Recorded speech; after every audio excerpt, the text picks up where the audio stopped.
Hi guys, Jackie here again with American Iron Gym.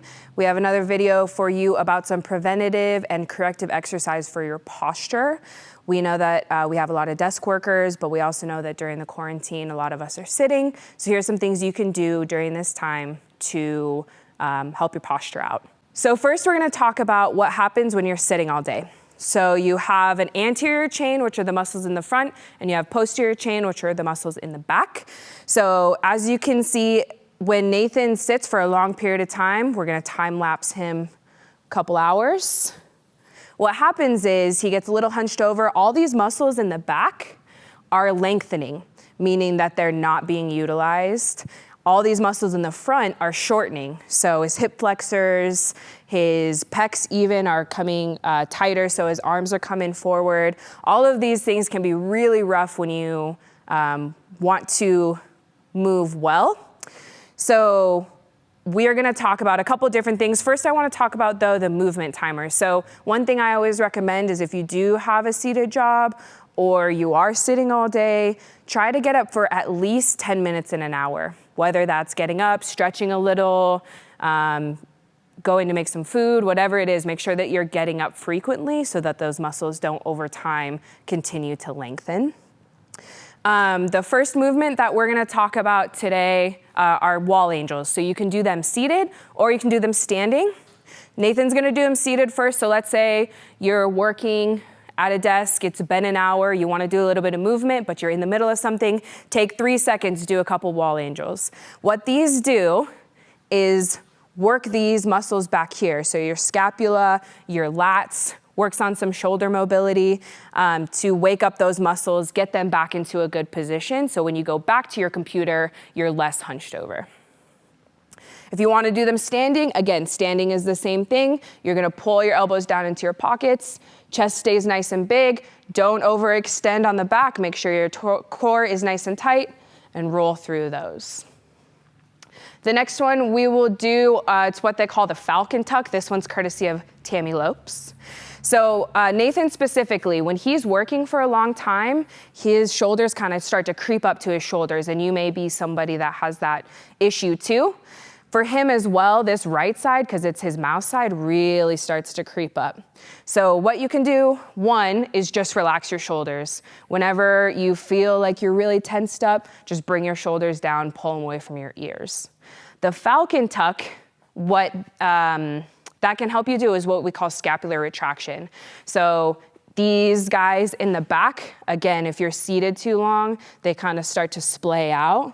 So the Falcon tuck can help you bring those scapula back in. You're gonna make a nice big circle basically with your shoulders. So up to the ears and pull them down. Good. Up to the ears, pull them down. You can see his chest gets nice and big at the bottom of that. Good. Core is engaged. He's not overextending. Perfect. Again, you can do these standing as well. If you want to make this part of your movement timer, every hour you're getting up for 10 minutes, you do wall angels, Falcon tucks, and some of the other exercises we're going to show you as well.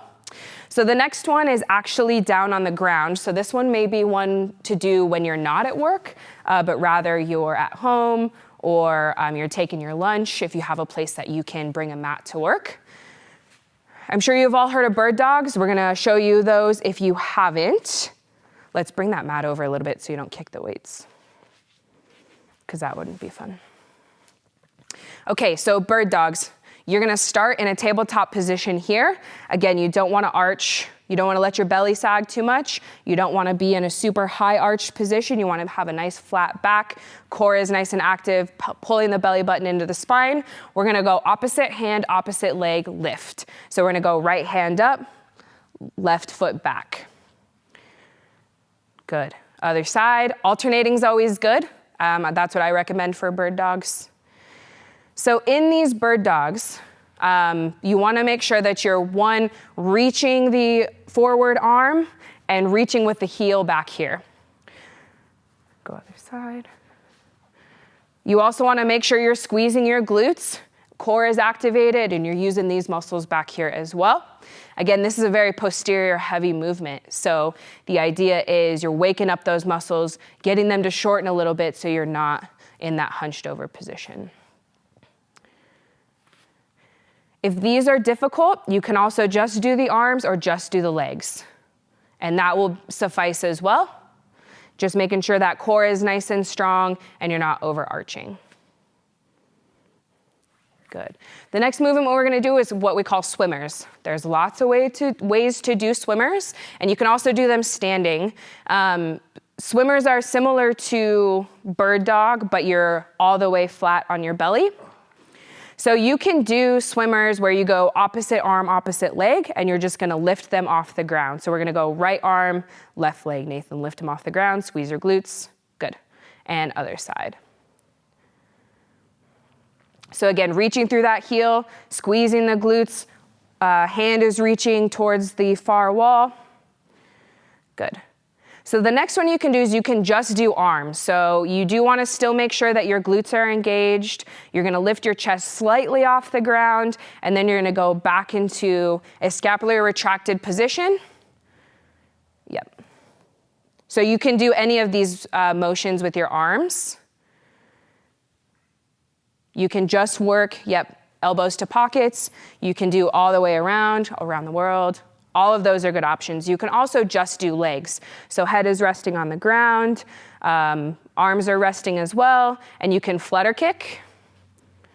Good for the glutes. You can do a hold if you want to do a hold. Good for the glutes as well.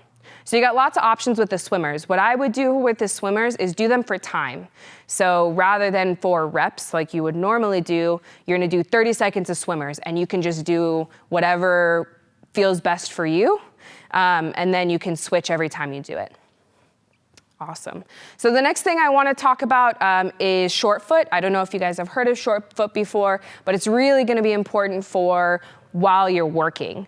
A lot of times, especially if we have a standing desk, we can kind of kick to one side, the hip comes out, this hip comes out, or we're standing on one foot and then we're switching.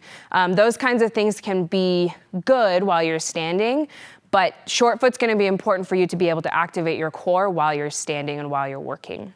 So short foot, a lot of people call it rooting in our gym.